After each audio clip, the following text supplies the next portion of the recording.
Waalaikumsalam.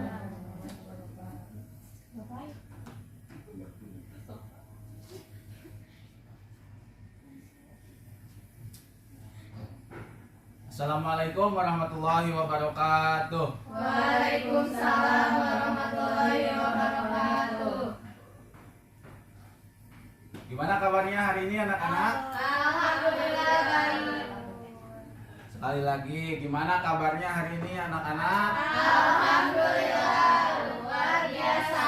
Allahu Akbar. Bukan begitu. Seperti biasa, agar lebih semangat, gitu ya, agar lebih semangat. Ketika Bapak bilang, ini ya, Ema kita itu namanya apa? Iya bagus, Ema Al-Qadir. Ketika Bapak bilang Ema Al-Qadir, kalian jawab gimana? Masih ingat? Menjadi muslim yang taat, kuat dan selalu menebar manfaat. Ya, biar lebih semangat. Bapak ulang ya. Ya, Pak. Madrasah Aliyah Al-Qadir. Menjadi muslim yang taat, kuat dan selalu menebar manfaat. Alhamdulillah, mudah-mudahan itu bisa menjadi doa untuk kita semua. Amin. Amin. Nah, sebelum melaksanakan pembelajaran hari ini, marilah kita berdoa terlebih dahulu. Silahkan untuk ketua kelas dipimpin doa. Salman. Sebelum belajar, alangkah baiknya kita berdoa dimulai. Berdoa selesai. Ya, sebelum dilaksanakan secara lebih banyak lagi mengenai pembelajaran hari ini, silahkan luruskan kursinya, lihat kanan kiri di bawahnya apakah ada sampah. Jika ada sampah, silahkan pungut terlebih dahulu dan buang ke tempat sampah. Ingat, seperti yang Bapak katakan, bahwa lingkungan yang bersih dapat membuat kalian belajar dengan Nyaman. Alhamdulillah ya, masih ingat. Untuk sekarang absen terlebih dahulu ya. Ya, Pak. Yang pertama ada Sapa Nisa. Hadir, Pak. Yang kedua ada Rija. Hadir, Pak. Yang ketiga ada Salsa. Hadir, Pak. Alhamdulillah. Ya, Pak. Bapak. Alhamdulillah hadir semua ya. Ya, hadir, Pak. Bapak mau izin nutupin. Ya, silakan.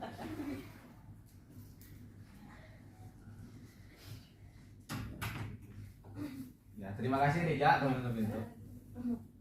Bapak ingin bertanya kepada kalian, minggu kemarin belajar tentang apa?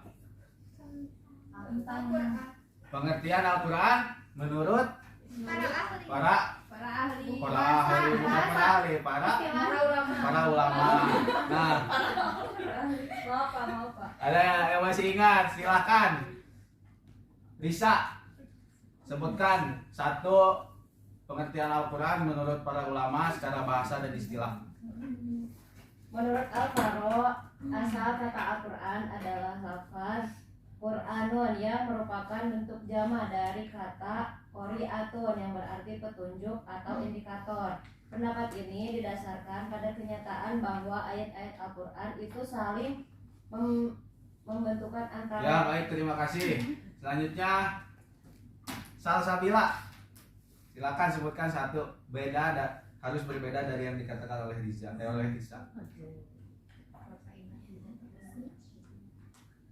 Menurut Al-Zujaz, kata Al-Quran berasal dari kata sifat dari al-umru yang mengikuti susunan. Ya, terima kasih. Selanjutnya satu lagi terakhir. Silakan. Salsa. Menurut Al-Asy'ari, bahwasanya kata Quran berasal dari lafaz koronun, artinya menggabungkan sesuatu dengan yang lain, Pak. Ya, terima kasih Salsa. Alhamdulillah ya, Bapak anggap untuk materi minggu kemarin sudah paham semuanya. Nah, sebelum ke pembahasan materi hari ini, Bapak akan bertanya terlebih dahulu kepada Sania. Sania, sebutkan tanggal lahir Sania, bulannya dan tahunnya kapan? 24 September 2004. 2004. Oh, 2010 ya. Betul ya. Sania dilahirkan oleh ibu, dikandung oleh ibu selama berapa bulan? 9. Oh, 9. Terus dilahirkan oleh ibu berapa jam? Oh, nggak tahu. Nah, baik. Tadi Bapak bertanya kepada Sania seperti itu. Ada yang tahu kaitannya dengan materi hari ini apa? Nggak tahu ya? Mau tahu nggak? Mau. Ya, jadi kaitannya materi dengan materi hari ini adalah, jadi materi hari ini akan membahas mengenai kebenaran penurunan Al-Quran. Jadi Al-Quran itu diturunkan tidak semena-mena diturunkan, tidak diketahui kapan diturunkannya, terus diturunkannya untuk apa, dan lain sebagainya. Begitu pun tadi Sania kan dilahirkannya jelas, tanggal lahirnya berapa, terus bulannya berapa, tahunnya berapa, terus dikandungnya oleh ibu berapa bulan, terus dilahirkannya. Tadi kan walaupun di dalam akta kelahiran itu kan ada dilahirkannya jam sekian. Nah, berarti itu sangat jelas. Nah, begitupun dengan Al-Quran. Al-Quran juga diturunkan tidak semena-mena diturunkan, tetapi jelas diturunkannya kapan, tahunnya kapan, bulannya kapan, seperti itu. Nah, adapun kompetensi dasar materi hari ini adalah yang pertama menganalisis penurunan dan penulisan Al-Quran. Kemudian yang kedua menyajikan hasil analisis penurunan dan penulisan Al-Quran. Adapun tujuan pembelajaran hari ini yang pertama memahami materi tentang penurunan Al-Quran dan penulisan Al-Quran. Kemudian yang kedua menyajikan kesimpulan materi tentang penurunan dan penulisan Al-Quran. Dan yang terakhir mengomunikasikan materi tentang penurunan Al-Quran dan penulisan Al-Quran. Sebelum lebih lanjut, Bapak ingin menyuruh dulu Saci silakan ambil dulu buku paket di kantor, di kursi Bapak, di meja Bapak. Ya, silakan.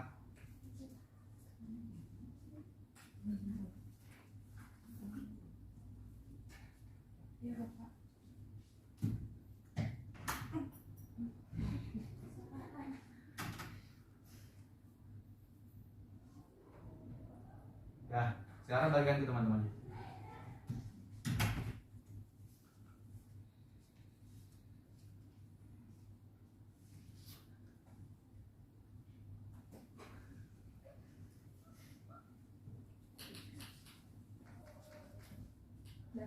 Sudah? Ya, terima kasih. Silakan dibuka halaman 17. Ya. Dibuka mengenai halaman 17 tentang kebenaran penurunan Al-Quran. Jadi di sini Bapak akan menjelaskan cakupan materi hari ini secara keseluruhan. Jadi mengenai penurunan Al-Quran itu ulama berbeda pendapat. Akan tetapi mayoritas ulama berpendapat bahwa Al-Quran itu turun secara berangsur-angsur. Yakni, agar kalian ingat, 22 tahun, 2 bulan, 22 hari. Nah, jika Bapak tanya ataupun nanti di ujian akhir semester, ujian tengah semester ada, Al-Quran diturunkan secara berangsur-angsur. Tinggal ingat, oh yang ditulis oleh Bapak dulu pas pertemuan kedua di papan tulis 22 tahun, 2 bulan, 22 hari. Diturunkannya pada tanggal, ada yang tahu nggak? Tanggal 17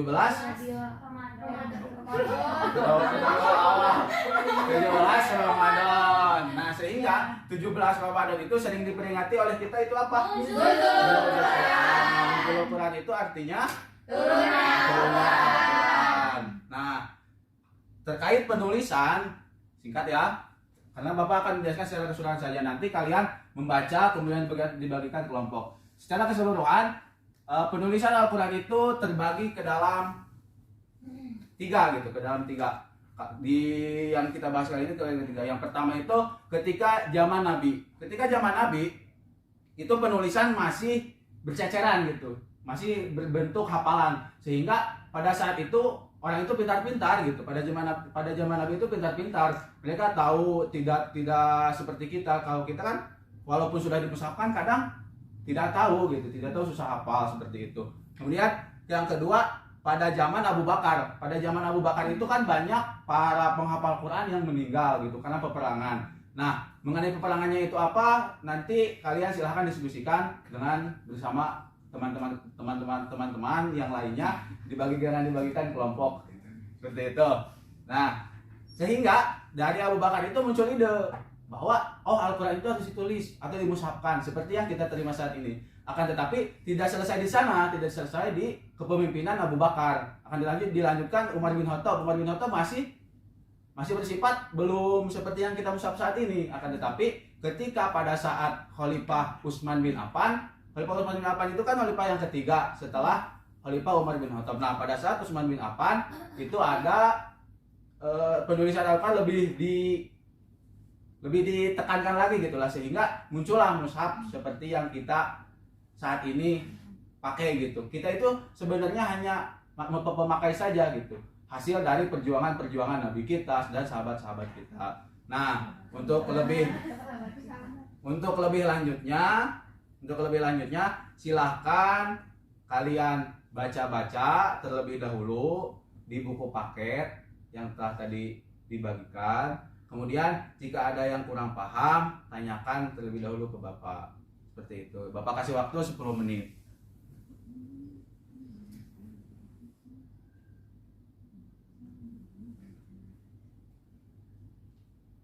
Sudah ya? Belum.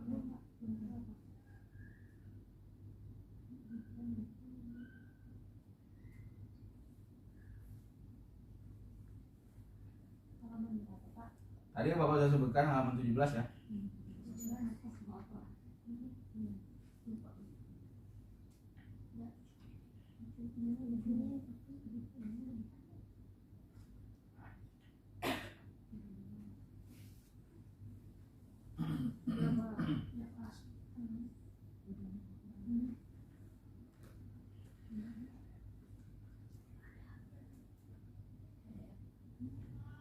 Baik, sudah ya, sudah habis waktunya. Apakah ada yang ditanyakan? Yang kurang dipahami? Sepertinya kalau misalkan dia berarti dipahami, alhamdulillah ya. Yang selanjutnya silahkan dibagi 2 kelompok. Berarti 5 orang. Nanti kelompok 1 membahas mengenai penurunan Al-Quran. Kan di buku ada penurunan Al-Quran dan penulisan Al-Quran. Nah, kelompok pertama membahas mengenai pengertian turunnya Al-Quran, dan yang kedua, kelompok kedua membahas tentang pengertian penulisan Al-Quran. Silakan untuk didiskusikan.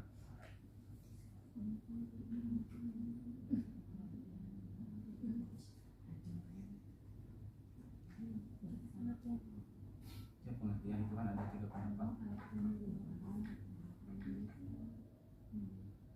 Di bawahnya ada.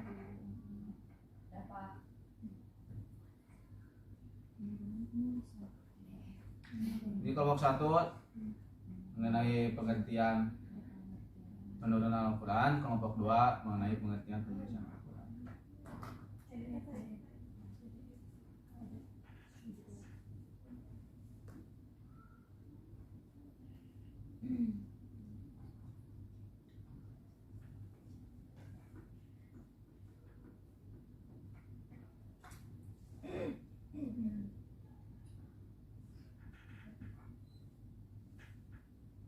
Sudah, Pak.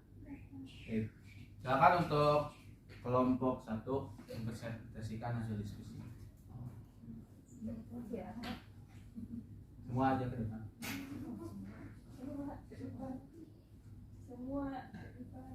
Itu kan pembahasannya banyak, jadi dibagi-bagi ya biar semua bisa.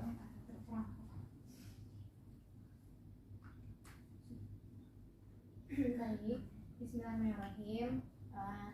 Kami dari kelompok 1 yang akan menjelaskan mengenai pengertian penurunan Al-Quran.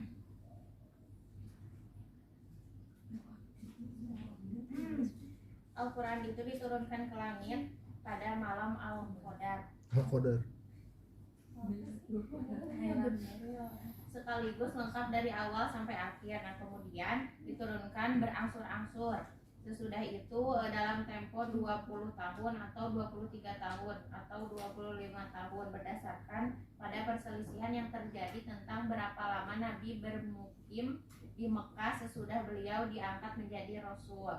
Pendapat ini dipegang pada riwayat At-Tabari dari Ibnu Abbas, beliau berkata, diturunkan Al-Quran dalam Lailatul Qadar dalam bulan Ramadan ke langit dunia sekaligus semuanya. Kemudian dari sana dari langit diturunkan sedikit ke dunia. Dari segi isnad riwayat tersebut kurang kuat, akan tetapi boleh digunakan. Nah, selanjutnya Al-Quran diturunkan ke langit dunia dalam 20 kali Lailatul Qadar dalam 20 tahun atau 23 kali Lailatul Qadar dalam 23 tahun atau 25 kali Lailatul Qadar dalam 25 tahun. Nah, pada tiap-tiap malam diturunkan ke langit dunia tersebut sekadar yang hendak diturunkan dalam tahun itu kepada Nabi Muhammad SAW dengan cara berangsur-angsur. Al-Quran itu permulaan turunnya ialah di malam Al-Qadar. Kemudian diturunkan setelah itu dengan berangsur-angsur dalam berbagai waktu. Ya baik, terima kasih kelompok 1. Silahkan beri tepuk tangan untuk kelompok 1. Silahkan untuk kelompok 2 maju ke depan.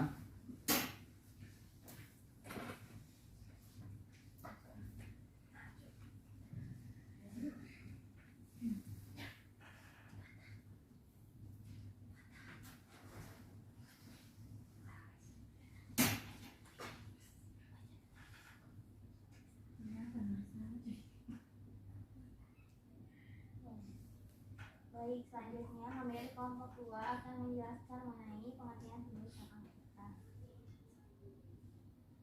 Yang dimaksud dengan penulisan Al-Quran adalah penulisan Al-Quran, proses penulisan dari wahyu yang diterima Nabi hingga selesai dikumpulkan dalam sebuah tulisan, itu berupa mushaf pada zaman Khalifah Utsman bin Affan.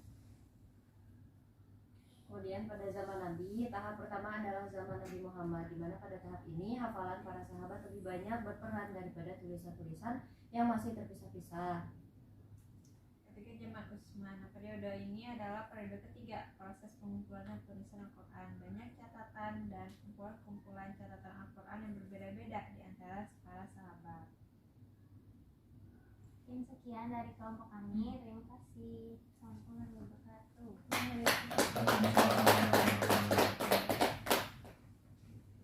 Baik, terima kasih kepada kelompok 1 dan 2. Nah, jadi bisa dapat kita simpulkan bahwa Al-Quran itu turun secara berangsur-angsur, yakni pada tanggal 17 Ramadan, terus yang ini 22 tahun, 2 bulan, 22 hari. Dan mengenai dan wahyu pertama yang diturunkan itu apa? Quran surat Al-Alaq ayat 1 sampai 5. Itu diturunkan ketika Nabi Muhammad dia berkhalwat di Gua Hiro. Nah, mengenai penulisan Al-Quran tadi oleh kelompok 2 sudah dijelaskan ada 3 jenjang atau 3 tahap. Yang pertama itu pada zaman Nabi. Nah, yang kedua pada zaman sahabat Abu Bakar, dan yang terakhir zaman Utsman. Nah, itu materi untuk hari ini. Semoga dapat bermanfaat. Apakah ada yang ditanyakan sebelum diakhiri? Tidak? Jika tidak ada yang ditanyakan, Bapak akan bertanya kepada kalian gitu. Nah, silakan Rija. Apa yang dimaksud dengan penulisan Al-Quran? Penulisan Al-Quran itu adalah penulisan Al-Quran, proses penulisan Al-Quran dari wahyu yang diterima Nabi Muhammad SAW sehingga selesai dikumpulkan dalam sebuah tulisan berupa mushaf atau kitab berjilid pada zaman Khalifah Utsman bin Affan. Nah, selanjutnya Sabila, kapan diturunkannya Al-Quran?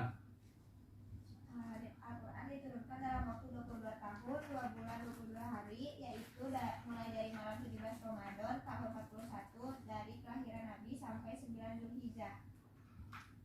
Alhamdulillah ya, pembelajaran hari ini sudah selesai. Semoga bisa bermanfaat untuk kita semua. Amin ya Allah ya Rabbal alamin. Semoga dapat berjumpa lagi di minggu depan dalam keadaan sehat walafiat. Namun sebelum Bapak tutup, agar tetap semangat seperti yang tadi di awal Bapak katakan gitu.